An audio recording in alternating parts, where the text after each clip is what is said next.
So you're playing Genshin, you're doing some 10 pulls, and you get honorary 5-star Kuki Shinobu, who I call Kuki instead of Shinobu, so just prepare for that.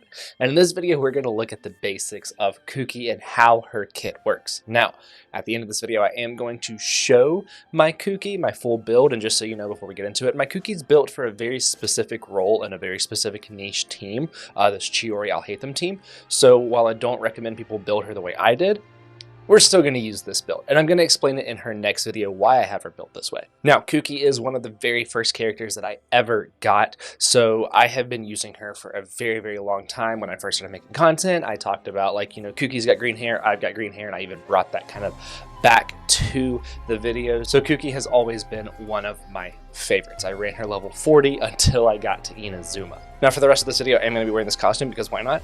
And I just kind of realized that there's going to be this cut in the YouTube video, not the TikTok, where I'm not wearing this costume and all of a sudden I am. So let's just leave that in there. So now we're going to look at how Kuki's kit works. So Kuki's normal attacks are going to be normal. They're going to do physical damage with her sword. She is like, you know, a shinobu, a shinobi, a ninja, essentially.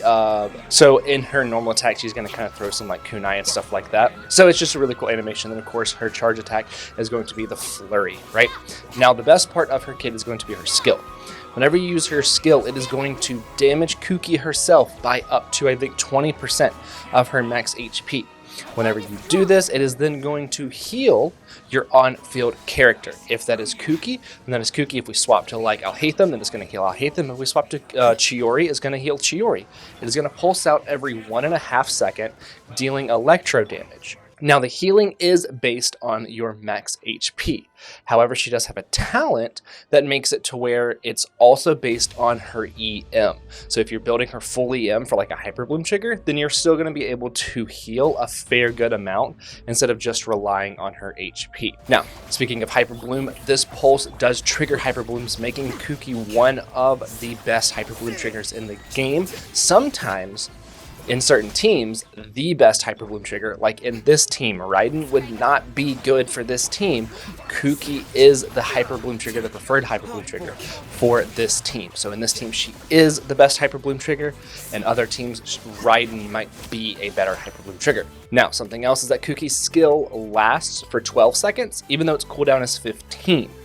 I have C6 Kuki, so C2 gives you those extra 3 seconds where your cooldown and your uptime match the same, and then you can have a permanent uptime of her skill after C2. So that's why I have the permanent uptime with Kuki. Now her burst, she is simply just going to stab her demon exercising dagger into the ground, and it's going to do an upward force of electro damage into a massive AoE.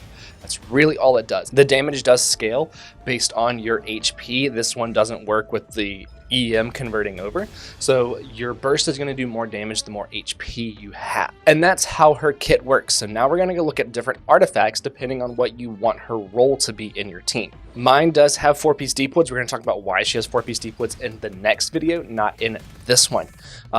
For a good Hyperbloom trigger artifact set, you do have several different options. For one, you do have Fopple, Flowers of Paradise Lost, which is going to get up your EM as well as increase the damage of the Hyperbloom reaction really, really well. Technically, Fopple has the highest ceiling for Hyperbloom damage, but it's not enough to like farm a new set of Flowers of Paradise Lost if you already have like one of these other sets that's really, really good.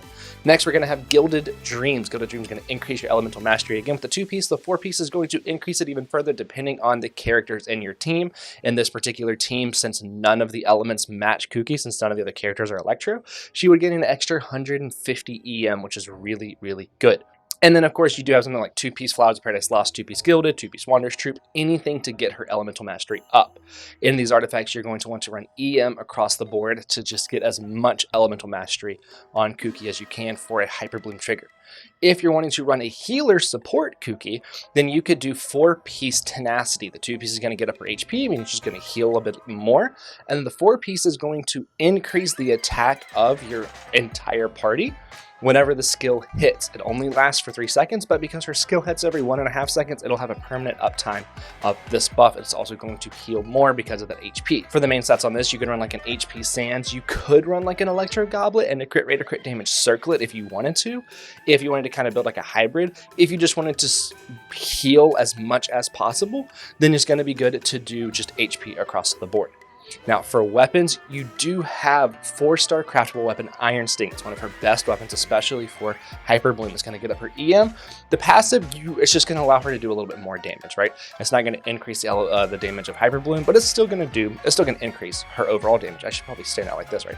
Hopefully this isn't covering anything. Now for some other weapons, especially if you want to do like HP for healing, then you can use like Dockhand's Assistant. This is going to increase her HP a good bit. It's also going to give a little bit of EM because of the passive, but even better is going to be Ki.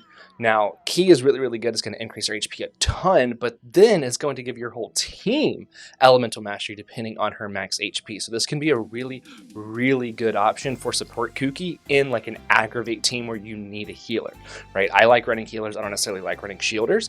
I like running healers, and if I was going to build Kuki out for a full healing but support build, then I would run like 4-piece Tenacity and then Ki on her, so she's healing a ton and buffing a ton as well. Now there are some event weapons from the past that increase EM, but I'm not too worried about that, and then I don't have Freedom Sworn, so we're not going to talk about that either. But we are going to look at my Kuki build. My Kuki Shinobu is level 90 out of 90. She is, again, like I said, one of my favorites, and you want to get the level of your Hyperbloom up higher, as high as possible, so level 90.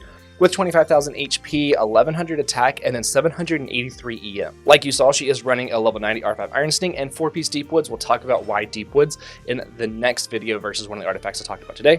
She is C6, which is phenomenal, and then talents 313.8. I did crown her skill. Does that improve her Hyperbloom damage? No. But she's one of my favorites, so of course we're going to crown something on her. I might triple crown her at some point just because. Now we're going to go back and look at the constellations. C1 is going to increase the AoE of her burst. It's going to take it from a little bit smaller to very, very big. C2, like we already talked about, is going to make her cooldown and her uptime the same. C3 is going to increase the level of her skill. C4, when normal charge plunging attacks of the character affected by her skill hits an opponent, Thundergrass Mark will land on the opponent's position and deal AoE electro damage based on 9.7 of her max HP. This is just going to increase like team-wide damage. Number 5 is normal. Number 6, when Kuki is going to take a lethal damage, she does not die. It's going to trigger an effect where she will be left with 1 HP.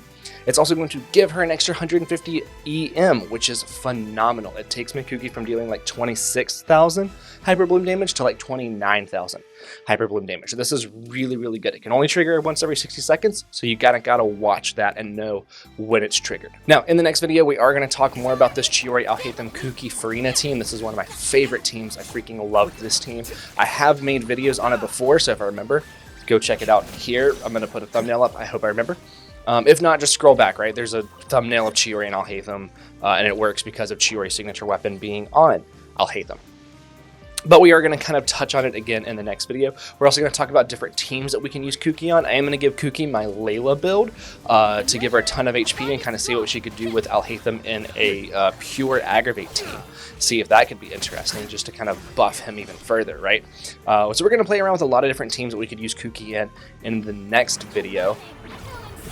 So that'll be it for this one. Something else real quick, if you did watch all the way to the very end of the video, thank you. I hope that this costume helped keep your attention on here. Now I am going to try and get more active on like Twitter or X or whatever the hell you call it, posting updates on videos. I want to make some longer videos, as well as I've been focusing more on like the shorts as well. The longer videos, I want them to be like 30 minutes, and it's going to be like a deep dive into some of this stuff. So I'm going to be making those videos and posting updates there, as well as posting pictures and things like that. So go check out the Twitter. I'm going to put a link down below. I'm giving a thumbs up. I don't know if you can see that. That'll be it for this video. I'll see you in the next one.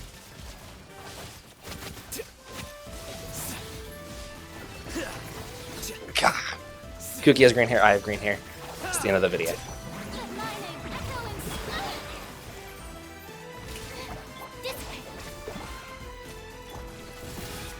Flicker.